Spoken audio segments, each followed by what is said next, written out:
ప్రపంచ ఆదివాసీల దినోత్సవం సందర్భంగా ఏకలవ్య ఆదర్శ గురుకుల పాఠశాలను సందర్శించి విద్యార్థులకు మెరుగైన వసతి సౌకర్యాలు కల్పించాలని జిల్లా కలెక్టర్ వెంకటేశ్వర్ గురుకుల పాఠశాల ప్రిన్సిపల్ను ఆదేశించారు. శుక్రవారం ప్రపంచ ఆదివాసీల దినోత్సవం సందర్భంగా బుచ్చినాయుడు కంట్రిగలోని ఏకలవ్య ఆదర్శ గురుకుల పాఠశాలను సందర్శించారు. ఈ సందర్భంగా జిల్లా కలెక్టర్ వెంకటేశ్వర్ మాట్లాడుతూ పాఠశాలలోని ఉపాధ్యాయులు విద్యార్థులకు మెరుగైన సౌకర్యాలతో పాటు విద్యాబుద్ధులు నేర్పించి వారితో ఉన్నత స్థాయిలకు ఎదిగేలా కృషి చేయాలని తెలిపారు.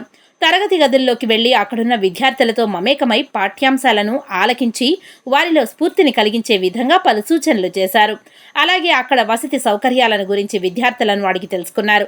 పాఠశాలల్లోని భోజనశాలను పరిశీలించి పరిశుభ్రంగా ఉంచాలని సిబ్బందిని ఆదేశించారు. విద్యార్థుల పట్ల ఉపాధ్యాయులు ప్రేమానురాగాలు కలిగి విద్యార్థులను తమ సొంత పిల్లలుగా చూసుకోవాలని అన్నారు. విద్యార్థుల పట్ల ఉపాధ్యాయులు నిర్లక్ష్యంగా వ్యవహరించకూడదని తెలిపారు.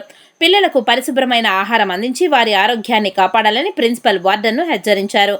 ఈ కార్యక్రమంలో తహసీల్దార్ సుబ్రహ్మణ్యం, డిప్యూటీ తహసీల్దార్ చంద్రబాబు, పాఠశాల ఉపాధ్యాయులు, విద్యార్థులు తదితరులు పాల్గొన్నారు.